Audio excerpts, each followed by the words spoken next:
जय हिंद सभी साथियों को। आप सभी का बहुत बहुत स्वागत है मेरे यूट्यूब चैनल पे।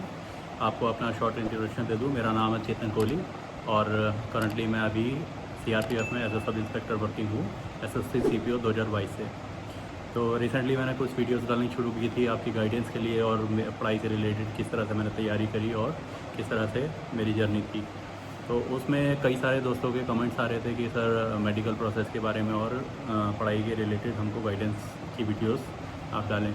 तो आज का टॉपिक हम मेडिकल के ऊपर लेकर आए हैं, मेडिकल के बारे में डिस्कस करेंगे। तो मेडिकल में 3-4 स्टेजेस होती हैं। हाँ, सबसे पहले तो आपको इस बात का ध्यान रखना है कि आपको मेडिकल वाले दिन खाली पेट जाना है, कुछ भी खाना नहीं है, पानी वगैरह आप पी सकते हो और बाद में खाने के लिए आप जूस वगैरह या फिर फ्रूट्स वगैरह रख सकते हो आपको, क्योंकि आपको जाकर वहाँ ब्लड सैंपल और यूरिन सैंपल सबमिट करना होता है अपने ब्लड रिपोर्ट्स के लिए और यूरिन सैंपल के रिपोर्ट्स के लिए। ठीक है, तो सबसे पहले जाकर आपका फॉर्म वगैरह भरवा लिया जाएगा और ब्लड सैंपल काउंट करने के लिए आपको बुला लिया जाएगा। और दूसरी चीज़, आपका यूरिन सैंपल काउंट करने कलेक्ट करने के लिए आपको एक कंटेनर दिया जाएगा, उसमें आपको अपना यूरिन सबमिट करना है। अच्छा, यूरिन सबमिट करते टाइम आप एक बात ध्यान में रखिएगा कि जो फर्स्ट टाइम आप मॉर्निंग में यूरिन करते हैं, टॉयलेट जाते हैं, तो उस टाइम किसी के साथ प्रॉब्लम होती है कि फर्स्ट टाइम में जो है बहुत पीलापन आता है टॉयलेट में, यूरिन में। तो उस टाइम पे आपको वो सैंपल सबमिट नहीं करना है। हो सकता है उसमें आपकी कोई ना कोई डिहाइड्रेशन या फिर ऐसी कोई भी पॉइंट बन सकता है। तो कोशिश करना ज़्यादा से ज़्यादा पानी पी के रखना है और सेकंड टाइम में जो यूरिन आएगा तो वो सैंपल में आपको देना है आपके टेस्ट के लिए। और इसी तरह से ब्लड सैंपल देने के लिए भी आपको एक चीज़ ध्यान रखनी है कि आपका जो हीमोग्लोबिन है वो आपका लड़कों के लिए 13 से 17 के बीच में होना चाहिए, तो वो परफेक्ट माना जाता है। ठीक है, तो उसका या तो आप पहले से चेक करा सकते हो अगर कम है तो, या फिर अगर किसी को पहले से हिस्ट्री में ब्लड सैंपल की हिस्ट्री में कोई दिक्कत रही है या फिर हीमोग्लोबिन कम रहता है तो उसमें पहले से आप जो है आयरन रिच फूड्स वगैरह जो है खाना शुरू कर सकते हैं, जिससे आपका हीमोग्लोबिन बढ़ जाए।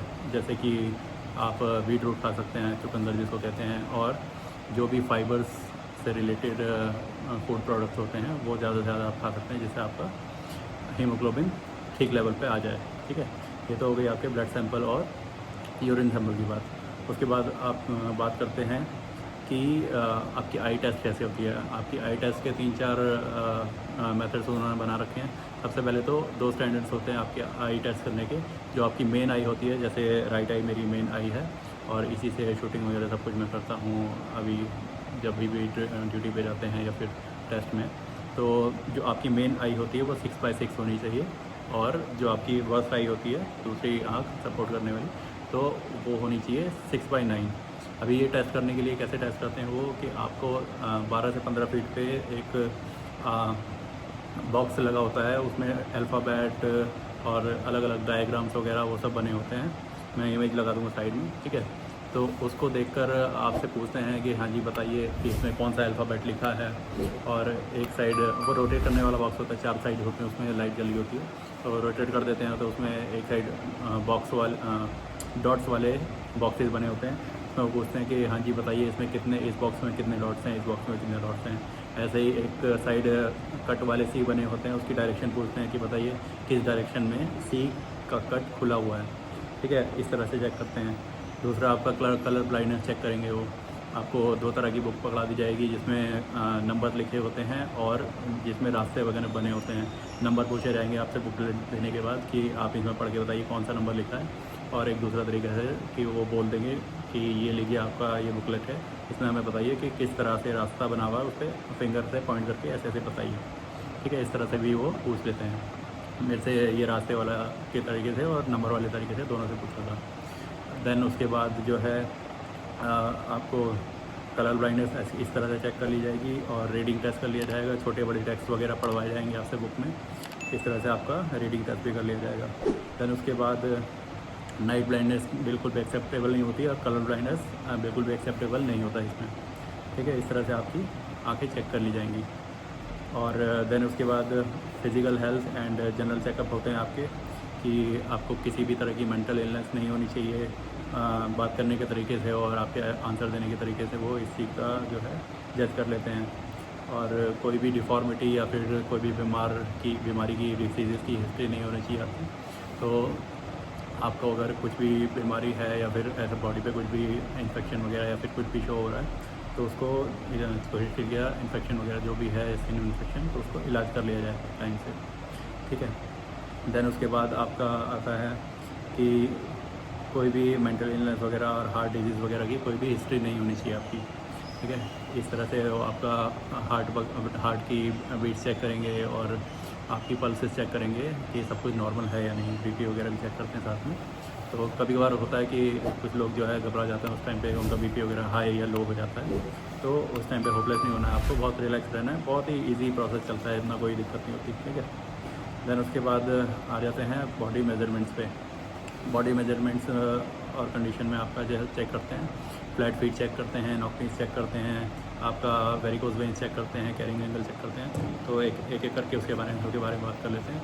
सबसे पहले तो आपका जो है कैरिंग एंगल जो चेक करते हैं वो दो तरीके से चेक करते हैं। एक तो आपका हाथ ऐसे इस तरह से सीधा करवाएंगे बिल्कुल, और इस तरह से यूँ सामने रखेंगे, जो आपकी एल्बोज़ के बीच में इस तरह से थोड़ा सा ना गैप होना चाहिए, 2-3 उंगली 4 उंगली का। तो उनके पास एक स्केल होता है, इधर से ऐसे टेढ़ा एंगल वो नापने के लिए होता है, गोल सा स्केल होता है, आप यूट्यूब पे सर्च करेंगे तो आपको दिख भी जाएगा, ठीक है। देन इसके बाद वो एक तरीके से और चेक करते हैं आपका कैरिंग एंगल। आपका हाथ इस तरह से सीधा करवाएंगे, ये ऐसे साइड से देखेंगे और इधर हाथ मार के देखेंगे। ये हाथ आपका ज़्यादा नीचे की तरफ नहीं मुड़ना चाहिए, बिल्कुल ये स्ट्रेट लाइन रहनी चाहिए, जिस तरह देखिए ऐसे दिख रही है, तो इस तरह से स्ट्रेट लाइन होनी चाहिए। इस तरह से वो आपका जो है कैरिंग एंगल चेक करते हैं हाथ का। दैन कैरिंग एंगल चेक होने के बाद आपका नॉकनीज चेक करते हैं। नॉकनीज में वो जो है आपको बिल्कुल स्ट्रेट खड़ा होने के लिए बोल देंगे। स्ट्रेट खड़ा कैसे होना है, बिल्कुल आपको एडी पंजे वगैरह मिलाकर खड़ा होने के लिए बोलेंगे। कोई ऐसे नहीं कि चेक करते कि पंजे ऐसे बाहर की तरफ रखने हैं या कुछ नहीं, वो बिल्कुल स्ट्रेट खड़ा होने के लिए बोलेंगे आपसे। और स्ट्रेट खड़ा होने के बाद जो है आपसे आपके पैरों की जजमेंट लेंगे वो कि बीच में आपके नीज़ के बीच में थोड़ा सा गैप होना चाहिए, थोड़ा सा भी, बिल्कुल बाल बराबर भी गैप होता है। अगर पेपर भी निकल जाए उसमें तो पास कर देते हैं, इतना कोई हार्ड एंड फास्ट रूल नहीं होता उसका, बहुत ही मतलब इजीली प्रोसेस हो कंप्लीट हो जाता है। और अगर किसी का बिल्कुल ही ज़्यादा चिपक रहा है तो थोड़ा सा पीछे अगर आप समझदारी से करेंगे, मैं आपको दिखा भी देता हूँ कि इस तरह से बिल्कुल सीधा खड़ा होकर आप थोड़ा सा पीछे भी करेंगे तो वो अपना क्लियर हो जाता है, ऐसा कुछ उसमें दिक्कत नहीं होती, ठीक है। दैन नेक्स्ट बात कर लेते हैं आपके वेरिकोज वेन्स की। वेरिकोज वेन्स किस तरह से चेक करते हैं, आपको वॉल के तरफ फेस करके खड़ा कर दिया जाएगा, आपको पंजों पे अपने ऊपर नीचे और जंप करने के लिए बोला जाएगा।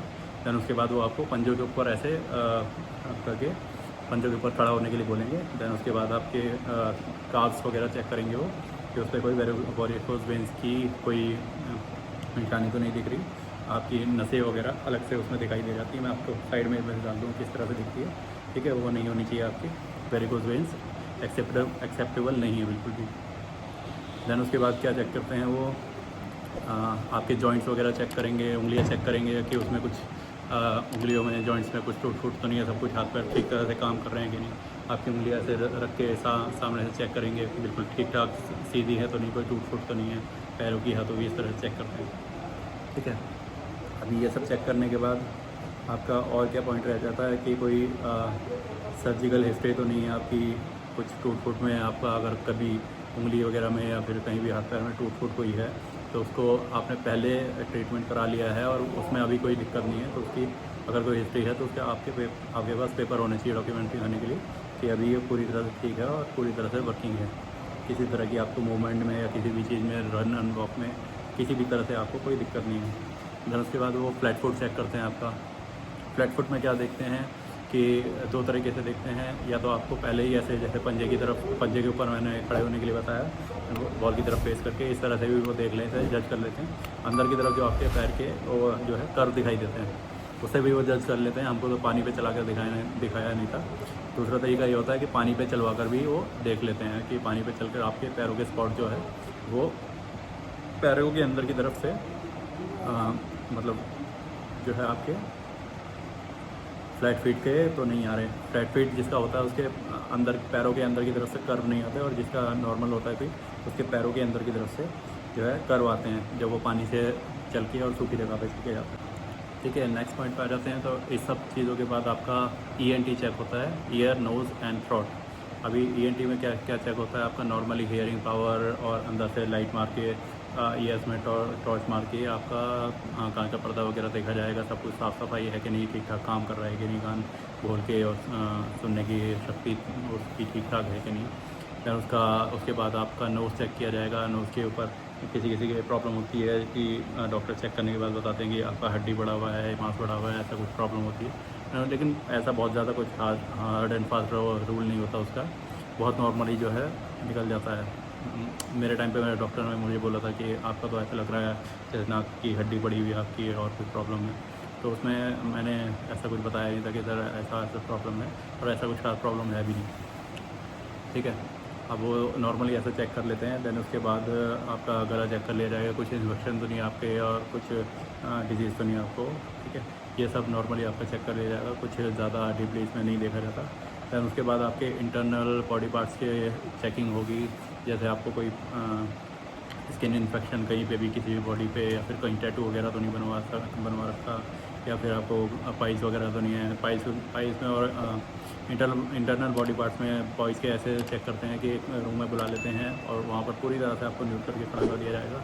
आपको नीचे झुकने के लिए बोला जाएगा, आपके एनोस की ऊपर टॉर्च से मारकर और देखा जाएगा, और उसको आपको नीचे झुकाकर आपको खांसने के लिए बोला जाएगा, ताकि अगर आपने किसी भी तरह की कोई भी बात छुपाई है तो उसमें वो सामने आ जाए, वो चेक कर लेते हैं, ठीक है। और इसी तरह से आपका पेनिस भी चेक कर लिया जाएगा कि आपकी जो फोर स्किन होती है पेनिस की, उसको पीछे खींचने के लिए बोला जाएगा कि पीछे करिए उसको, और देन उसके बाद सब कुछ नॉर्मल है तो वो ओके बोल देते हैं। ओके बोलने के बाद आपका वो सब क्लियर हो जाता है, ऐसा कुछ उसमें खास चेक नहीं करते। बाकी मेन पॉइंट ये होता है कि आपका पेनिस का जो फोर स्किन है वो पीछे होना चाहिए, उसमें और कोई प्रॉब्लम नहीं होती, और ऐसा कोई स्किन इन्फेक्शन नहीं होना चाहिए जो बहुत ज़्यादा ही मतलब ख़राब हालत में हो, ठीक है। नॉर्मली ये सभी होता है। देन उसके बाद आपके लंग्स का एक्सरे किया जाएगा कि आपको उसमें कुछ निमोनिया के स्पॉट्स वगैरह या फिर स्मोकिंग के ऐसा कुछ भी स्पॉट्स वगैरह तो नहीं है आपके लंग्स में, जिससे आपको अगेन फिज़िकल एक्टिविटीज़ में और रनिंग वगैरह में बहुत कभी आगे जाकर दिक्कत हो, क्योंकि ट्रेनिंग के टाइम पर आपको बहुत ही हार्ड एंड बहुत हाई लेवल की फ़िज़िकल एक्टिविटीज़ करवाई जाती हैं, 20-20 किलोमीटर की रनिंग वगैरह, स्पीड वॉक, और 20-20 किलो वेट के साथ लॉन्ग रनिंग वगैरह होती है, तो उसमें कभी बाद में आपको दिक्कत ना आए, इस वजह से ये सब चीज़ें चेक होती हैं, ठीक है। ये सब चीज़ें आपकी मेडिकल में कंप्लीट प्रोसेस होगा चेक करने के लिए।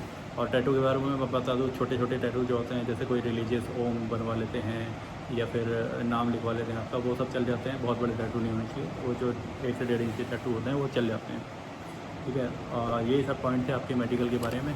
और कोई आपको डाउट हो इससे रिलेटेड, मेडिकल से रिलेटेड या फिर किसी और भी चीज़ से रिलेटेड, तो आप मेरे को कमेंट सेक्शन में पूछ सकते हैं। कोशिश करूँगा आपकी पूरी से पूरी हेल्प करने की। और बस यही सब था आज की वीडियो में। फिर मिलेंगे किसी अगली वीडियो में, तब तक पढ़ते रहिए, मेहनत करते रहिए और अपने लक्ष्य की तरफ बढ़ते रहिए। आप सभी को बेस्ट ऑफ लक। धन्यवाद।